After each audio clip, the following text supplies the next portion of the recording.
बन रही प्लास्टिक है। प्रदूषण आज दुनिया की एक गंभीर समस्या है। प्लास्टिक जो अपनी सुविधा और टिकाऊपन के लिए जाना जाता है, पर्यावरण के लिए हानिकारक बन गया है। यह गैर जैविक पदार्थ आसानी से विघटित नहीं होते, जिससे मिट्टी, जल, वायु प्रदूषित होते हैं। समुद्र में प्लास्टिक कचरे का ढेर जलीय जीव के लिए खतरा है, जो इसे निगलकर मर जाते हैं। प्लास्टिक प्रदूषण कम करना।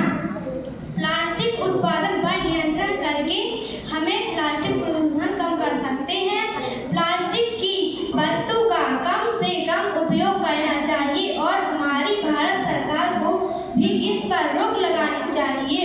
लोगों को जागरूकता लाने के लिए प्लास्टिक से होने वाली समस्या के बारे में जागरूक करें।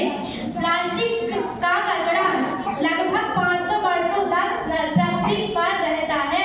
पृथ्वी के उपयोग को कम करने के लिए सिक्किम ने पर्यटकों के लिए बांस की बोतल बनाने की शुरुआत की है।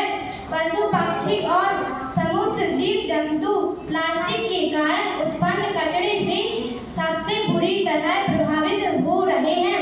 प्लास्टिक प्रदूषण को कम करने का सबसे प्रभावी तरीका कि प्लास्टिक उत्पादन पर ही रोक लगा दी जाए। प्लास्टिक प्रदूषण प्लास्टिक के कचरे से उत्पन्न होता है। आज के समय में यह विकराल रूप धारण कर चुका है। यह हमारी इस खूबसूरत ग्रह पे भी कई प्रकार के नकारात्मक प्रभाव डालता है।